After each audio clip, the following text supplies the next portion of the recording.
Hello, and welcome to another episode of the Cutting Edge Figure Skating Podcast. My name is Kim Dunaway, and in this episode, I'll be recapping the pairs event at the 2025 World Figure Skating Championships. This was the only event I didn't get to see any of it in person, so for the pairs, I got the full world feed experience. Looks like it was really fun for those of you that were there. I know I saw some video from at least one listener that was there Thursday night for the pairs final. Looked awesome. And Jackie Wong reported, I think today or yesterday, that there were over 110,000 people that came through this weekend for the World Championships in Boston, which was just amazing. So let's get into the results here. This was one of the podiums that I correctly predicted. I had Miura and Kihara won, Hocke and Volodin second, and Conti and Macii with the bronze. So Miura and Kihara basically won this event on their short program, which was fantastic. I thought they just had crazy speed. The throw was so strong. Oh, the commitment was really there because when I saw this earlier in the season at Skate America, I really liked the potential of both of their programs. They weren't fully committed to it quite yet, but looked so good here in the short program. I thought they were going to get close to 80. They did not. They ended up with 77, which put them well ahead of the rest of the field and ultimately was what carried them to the victory because their free skate, unfortunately, had a lot of mistakes. And frankly, by about the third mistake, and now granted, none of the mistakes were major. There wasn't a fall, but at the same time, I just felt like it was too many mistakes, and I did not think that they were going to hold on to the lead. But they do end up winning by less than a point over the second place competitors, Hocke and Volodin. So Hocke and Volodin here, their short program, I just cannot get excited about this program. Like, it didn't seem to me that there was as much applause for their short program. Didn't think that they connected with the audience very well. And this short program has scored well for them this season. It took a little while for them to get some of the crazy short program scores that we've seen Miura and Kihara get, or even Deanna and Max get at times. But it just didn't feel like this was at the same level. And so I completely agreed with the scoring and that space between them and Miura and Kihara. The free skate, however, completely different situation. I just think that this program is just a masterpiece. I was a fan of it from the very, very first challenger they were in the fall until now. Unfortunately for them, that final lift, which has just been one of the stunning moments in the program, let them down here. And it ended up being the difference between them winning and losing, because that lift, it has lots of different features on it. I'm going to talk about that here in a second. But because they came out of it early, they got leveled down to a level 3, and it got negative GOE. And they ended up losing by 0.71 points. And they lost 2.5 points on that mistake. So just for comparison's sake, here they got 4.43 points on that lift. At Europeans, they got 6.56 on that lift. And so that was the difference. Now, obviously, you could also look at the short program too, right? If they could have gotten an extra point in the short program, that also could have made the difference.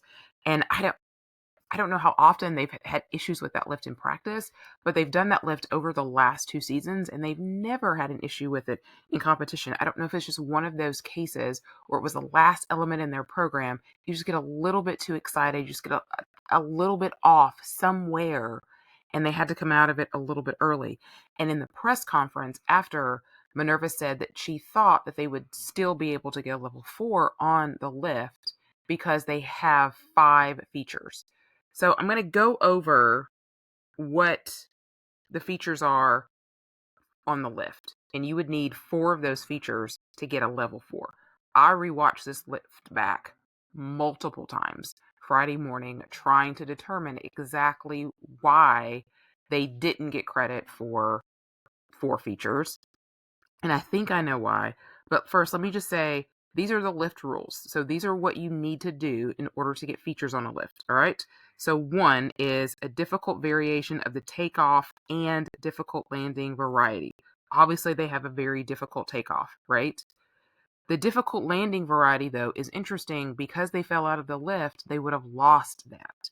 So they don't get that feature here. Even though they had the difficult takeoff, it takes both for my understanding of the interpretation of the rule. Number 2, 1 change of hold or women's position, which means they have to have 1 revolution before and after the change, which they do. Check. Difficult variation of the woman must do 1 full revolution in that. Check. Difficult carry, which they do. That's what Minerva was talking about in the press conference, that they do a carry in that lift in addition to all the other features. Check.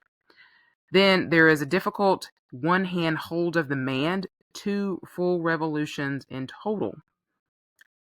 That is another one that's a question mark because it looked to me like he got 2 full revolutions, but you could say when she starts to carry out of the lift that it could be just shy of 2 full revolutions. It could be 1.95, and that would not be 2 full revolutions, so that one's a question mark. Additional revolutions of the man with a 1-hand hold after 2 revolutions. Obviously, he didn't get that because she fell out of it in 2 revolutions. Change of a rotational direction by the man. They don't change directions in that lift, so that was not a feature. So there's 7 different opportunities. In this case, they had 5 opportunities because they do 5 different features to ensure that they get a level 4 on the lift, but unfortunately they lost 2 of the features, which made them down to a level 3, which was the difference between them winning and getting silver. They still won the free skate. I would have given him the win here. As much as I love Miura and Kihara so much, I just thought that they made too many mistakes. I thought that they were going to get probably still 140, maybe 141. They got exactly what they needed. They're both great teams, right? And I have no issues with teams winning on the strength of their short program.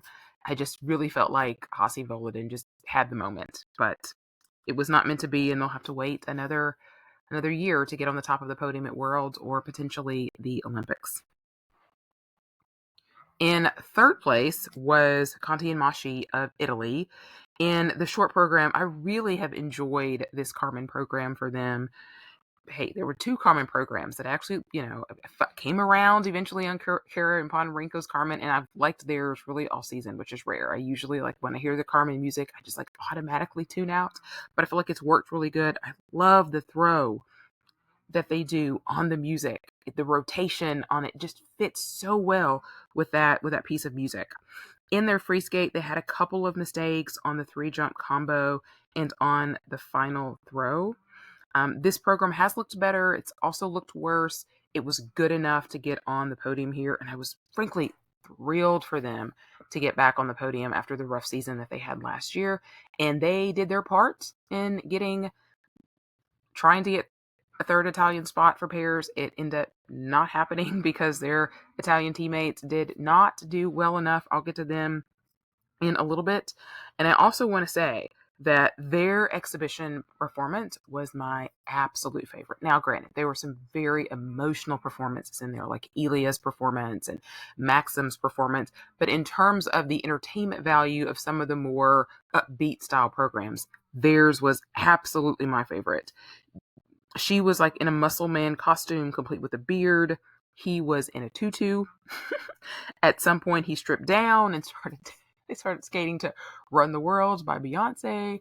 There was this great moment where she is spinning on his head and he's got his hands on his hips. It was just so, so fantastic. You have to go watch it. It is so funny. All right.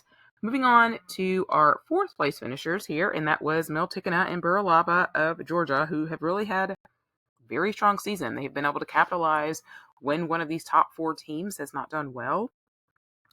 In their short program, they actually went back to last year's short program to summertime, which is a good short program for them. But I was a little disappointed because I really liked their short program that they did to Bronski Beat. I had all kind of questions at the beginning of the season, but it really kind of grew on me throughout the season. And Kat Cornetta said that she talked to them, I guess, in the practice zone. She sent me her article on Twitter when I saw that they had changed back to their last year's short program. And basically they said that this program was a winner. It was a winner for them. They went back to it. My interpretation is it has more to do with their rough short program that they had at Europeans, where they were in, gosh, what were they, like 11th or something like that after the short program? I know that they were somewhere in between 9th and 12th because they were in an earlier group. So it didn't go well. And I feel like sometimes with skaters, they just want to get like the bad juju out. And so I feel like they just kind of threw that program out because it didn't do well in its last outing. That's just my interpretation of it. Maybe they just felt like this would get them more points. It obviously did well for them here. I actually kind of miss the 80s a little bit. But anyway, the spiral that they do in this program is just an abomination. It was originally called a level 1. It was leveled up to a level 3, and I was like, how? I do not understand. There has to be some type of, I get it. I get that, they got the features. But if you just look at it, it just looks so poorly done. Like, how can you not give it negative GOE? I don't get it. The technical elements, though, were very good outside of that. And then in their free skate, I think people have had really mixed feelings about this free skate all season. I think it's one of those that maybe if we knew what the story was, that would help. Although I've said many times that if you have to tell me what the story is, I don't love that, but I think it would help. It's just, there's elements of it that I think are good and where I can see potential for them to be a really, really killer team, in a couple of seasons. But it just lacks something. In 5th place was Deanna Stellato and Max Deschamps of Canada, last year's world champions. They have just been a little off all season. The intensity that's been there the last 2 years, especially on Deanna's behalf, wasn't really there this entire week. And I don't know if they came in with lower expectations. It seemed like the energy was just a little bit different. Like maybe they were okay with not getting on the podium, not winning here. Deanna said something in the press after about that maybe it's better to put the pressure on another team to be world champions going into the Olympic season. I was like, they seem to know something that we don't know. It's like when teams sometimes have some injuries or some type of adversity that they've been dealing with, then the perspective changes from we want to win, we want to medal, to we just want to go out and skate our best kind of a mentality. And that's what it sort of felt like for them here. It just felt a little bit weird just because we're so used to Deanna being so intense and so frustrated when things don't go well. And, I think she was frustrated that she didn't do her best triple toe in the free skate. She said she hadn't missed a triple toe in 2 years. She landed too far forward and they couldn't get their double axel in. Max did his and then she joined in for the second, but it didn't count. It did count as a sequence, but the actual jumps didn't count. They also went back to their throw triple sow. They also did this in 4 consonants too. Like earlier in the season, they were trying a throw Lutz or flip, one of those, and they went back to like an easier throw. It was a Lutz. They were trying to throw triple Lutz in the Challengers and the Grand Prix. I just didn't feel like either of these programs this season gave them a chance to really emotionally connect with either each other or the audience. The short program I totally glanced over. Like they had a low catch on their twist, which was very abnormal for them. She hung on to that throw triple loop again. It just seems like it's such a problem in every single short program that I just wonder if there isn't wisdom in maybe doing the Salchow there. I know it's a little bit less in base value, but if you're going to get negative GOE or not a lot of GOE on the loop, then maybe it would be better to do the Salchow. It's just a thought going into the season because it just seems like it's always been a bit of an issue. But their spins were really off. Max looked like he got lost during their spin, so just neither program was their best here. Hopefully they will rebound next year and most importantly have better programs. All right, let's talk about the 2 American teams who ended up 6th and 7th. Valiant improvement over last year when the American teams were 10th, 11th, and 12th. So in 6th place were the U.S. champions in Efimova and Mitrofanoff. In the short program, she two-footed the side-by-side jump, and they were just a tad off sync in their side-by-side spins. Great program, but the mistakes put them a little bit behind. And then in the free skate, I thought it was a very similar performance to what they did at Nationals. Like Alicia just kind of gutted out that side-by-side jump combination, two-footed the second double axel, but everything else was so strong. They had a fantastic moment with the crowd, standing ovation. I saw a lot of people say that was the moment of the night for them, even over Hocke and Volodin, over Miura and Kihara winning. It was their free skate that really and they have really enjoyed the most. It really captured the emotion kind of the moment. I love this team so much. I know they have not committed to continuing to skate after this next season, but please do go to 2030. Their exhibition was also really fun. They actually use a different version of Money, Money, Money by ABBA than what Anastasia Gabanova uses, but it was a much more enjoyable use of the song than what we've seen from Gabanova. They just really show their personality a lot, especially Alicia. I just thought it was really fun. In seventh place was Ellie Kim and Danny O'Shea of the US. I was hoping that they would at least put out a clean short here in front of the crowd. Unfortunately, it was just mistakes in both programs, very much like we're used to seeing from them. In the short program, a little bit of a struggle on Ellie's landing on the triple sow, but hand out on that third triple loop, just always a mistake. I know it's not a fall, but it's still a costly mistake for them. I thought we saw more emotion out of Ellie than what we normally see, which was nice. I thought they were actually a little ahead of the music this time. I thought at Nationals they were a little behind. Here they were a little ahead.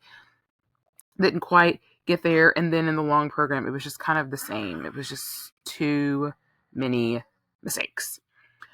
And then when I was in the back for the ice dance event, I heard from Lynn Rutherford, who's a long time reporter and been covering figure skating for 25 years at this point.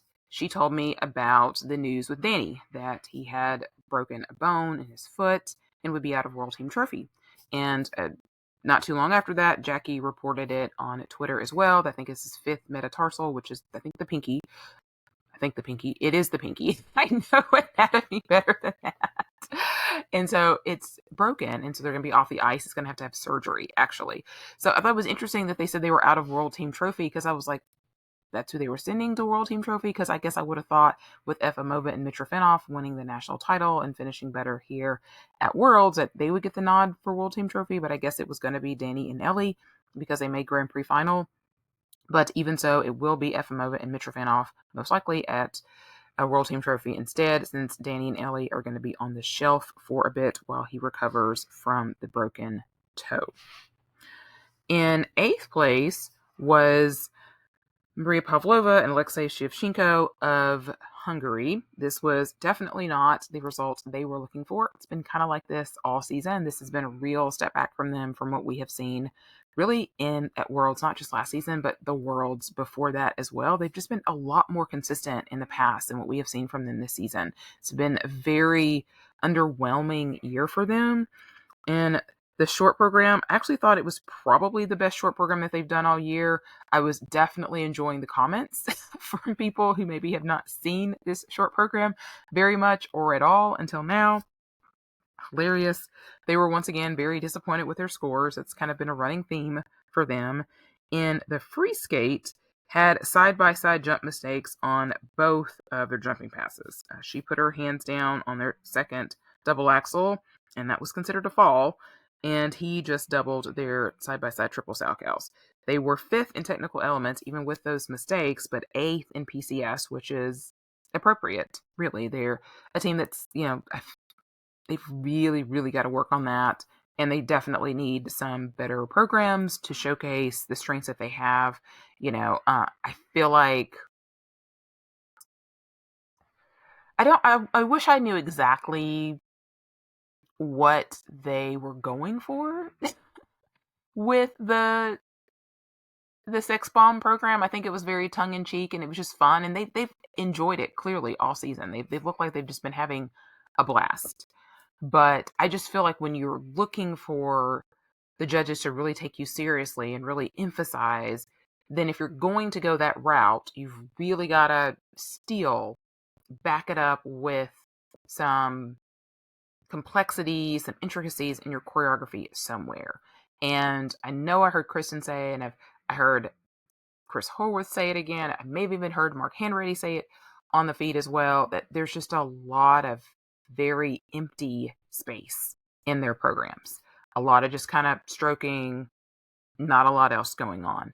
And they've really got to take a note from what some of the other teams have done. Maybe they need to work with some different choreographers to really work on these things, because I would like to see them better packaged and see what that would look like. In ninth place was Golubeva and Giotopoulos Moore from Australia, finishing in the top 10, which is a great finish for them.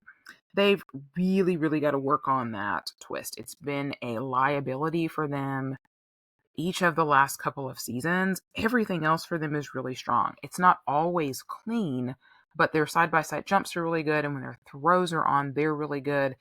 I feel like they've improved their lifts a little bit this season. If they could just work on the throw, I think that would help them so much. They've used this Umbrellas of Sherbrooke program for a couple of seasons. So obviously, they're going to need to have some new material next season. I'm excited to see what this is.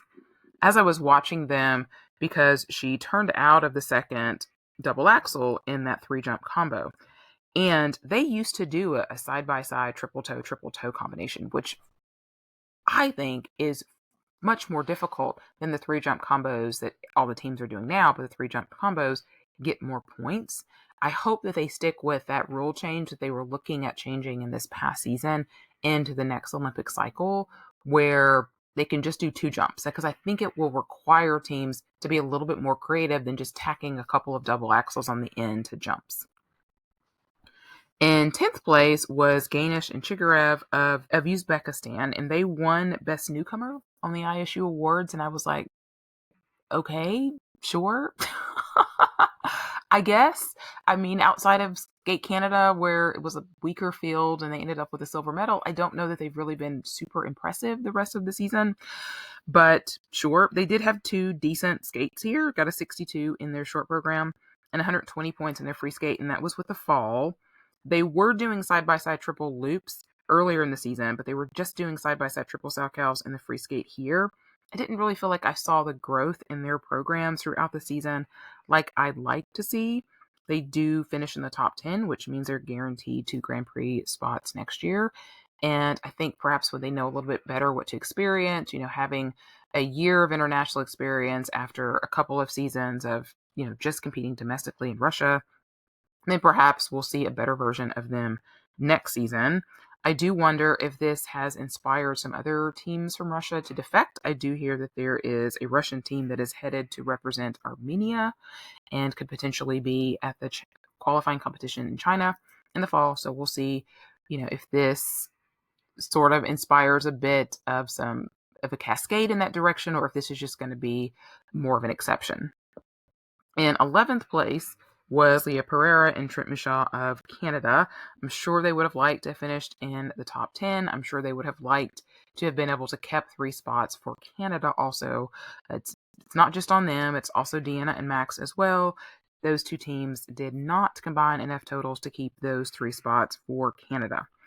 In the short program, I think that the fringe on her dress just looks so cool in the twist, but they were down on that triple loop again, and I just feel like I can't get excited with this team until they get their throws consistent. And the free skate, it was just the side-by-side jumps for them. Again, it's just been what should be a real strength for this team ends up being a bit of a liability for them. And here, Trent just was not secure after their side-by-side triple toe, and so he didn't do the double axel. And then he also doubled the triple sal. Also, they had a low landing on their third triple loop, and I just feel like this program really suffers when they don't skate well. I don't really like the music change in the last 23 seconds. I just don't think it fits with the rest of the program. I think that hopefully some of the work that they did in this coming season really pays off artistically next season. I feel like it took quite a while for these 2 programs to come together, by the time we got to the second half of the season, they looked tremendously better than they did in the fall. And hopefully it doesn't take as long next season for those programs to gel. In 12th place was Anastasia Vapanlaw and Luke Digby of Great Britain. And getting in the top 12 here is their best showing at Worlds. Would have loved to have seen them finish in the top 10. Didn't quite get there. I thought their short program was absolutely beautiful. Huge throw, triple salchow that they did.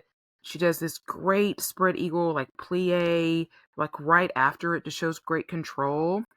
They had this really cute moment after they finished where she went and hugged this little girl. I guess it seemed like that they knew.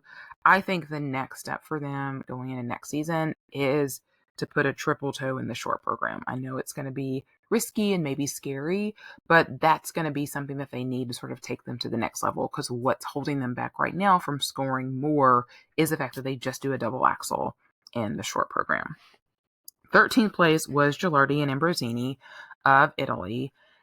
And this was definitely a disappointing showing for them. They really haven't looked good, I just feel like, all season. I feel like the best they looked was probably like earlier in the Challenger. Maybe they should have stuck with Phantom of the Opera instead of going back to Dracula. I don't know. It's just, in the short program, really just kind of took them out to begin with because it wasn't their best triple twist. And then he just totally wiped out on the double axel. And I feel like it's so frustrating with this team, because I applauded them last season for going to the double axels in the short program. Yes, it gives them less scoring potential, but the triple salchows were just not happening. But twice this season, they have had major mistakes on the double axel, and you just can't afford to do that. It's a easier jump. You've got to land it if you're going to do it. And the free skate, low catch on the twist again. It looked like it was like below his shoulder. She just did a single axel. Then they just did a double salchow, single axel combination. She clearly had some tape on her calf. I think it was her right calf that you could see in the short program. You couldn't see in the free skate because of the pantsuit that she wears. So I'm guessing that she's nursing some kind of an injury. But unfortunately for them, being 13th combined with a third place from Sarah and Nicolo was not enough to get them that third spot for Italy. So it'll just be 2 spots, and I think Conti and Macii have definitely kind of sewn up one of those spots, and it's going to be between them. And we assume Bakari and Garizi coming back from an injury. They were out the majority of this entire season. In 14th place was Chechnina and Wozniak of Poland. Their side-by-side jumps, they really need to work on the timing, especially of that triple toe. They kind of remind me a little bit of Alexa and Brandon. The first year that they were together, their timing of those triple toes was always really off. Their spacing wasn't quite right. But they got it together, I thought, pretty quickly after that, where this team has been skating together for long enough now that those 3 triple toes should be better. Really, really got to work on that. They're another team without a second triple, and that, it holds them back a little bit. It's not terrible, and they have continued to do so well. We've seen them, score over 120 points out a few different times. I feel like they're very, very close to being a pretty good contender if they can work on a few things. She actually went to the Olympics last cycle for Hungary. However, her partner tested positive for COVID, and they had to withdraw. They have qualified a spot for the Olympics. However, she does not have citizenship for Poland. She also has skated for Switzerland as well, too. She's born in Russia. So a lot of complexities going on with her citizenship. Don't know what the status of that is, but that would hold them back from being able to represent the Olympics if she does not get citizenship in time. I hope so. I hope that they're able to be there. Last team that I'm going to talk about was Hocke and Volodin, who barely qualified for the free skate. She just did a double salchow, and then he fell on the triple salchow, and she also had hands down on their third triple loop. They only got 55 points in that short program and just got into the free skate. I thought they were going to come out just guns blazing in the free skate, as we have seen them do so many times, and it just did not happen. Struggling with the triple salchow again. He struggled on the second double axel in their combo. I really have sort of grown on the music selection of this program. I still don't quite understand the costuming, and I don't feel like it all came together at any point this season. The crowd really liked the final spinning movement that they did. The lifts just looks like work. They just did not look easy at all. And it's just unfortunate for them that they didn't have their best showing here. But they were able to still qualify to German teams, even with their low finish. Like once you make the free skate, you get 16 points, that plus the 2 points for Hocke and Volodin, easily for them to qualify both teams to go. They actually, interesting note, Germany qualified 3 teams to this World Championship because of their spot placements last season, where Hocke and Volodin were 3rd and Hocke and Kunkel were 5th. But they did not have a 3rd team that got minimums for Worlds, and so it was just the 2 of them that were here. I need both her and Rebecca Gilardi to go to Triple Salchow camp with Rafael Aturian. I feel like he, got Alexa's to the best of that particular ability, and I have confidence that he could fix theirs. Both of them, they need those triple jumps so bad because they're already at a disadvantage that they only have 1 triple jump, and for both of them, it's just been so incredibly inconsistent the past 2 seasons, and that's been what's really been holding them back, even though they've both done well at Europeans without it, but at Worlds, it's very, very difficult without it. All right. Pam Chinko Award. Got some good contenders here. You've got Miura and Kihara for their short program. You've got Hocke and Volodin for their free skate. Efimova and Mitrofanov for their free skate. I think those would be the main contenders for the big moments of the competition. And I'm going to give it to Hocke and Volodin, even though they fell out of that final lift. That was just such an exciting program. They're going to get the Pam Chinko Award. All right, let's talk about Olympic spots for the pairs. So with 1 spot qualified, we have Great Britain, Poland, and the Netherlands. The countries that have 1 spot and could potentially qualify a 2nd spot are Japan. They did have a 2nd team here, but unfortunately Nagioka and Moriguchi did not make the free skate. I was so disappointed. Usually their short program has been pretty strong, and I was pretty confident that they would make the free skate because I said in my preview that I don't see any reason, I don't see any way they won't qualify 2 spots still, and they didn't make the free skate. It was more the free skate that's been, I feel like has been, I don't know, I guess it's been kind of up and down for them. But anyway, they do have a chance to get that 2nd spot back.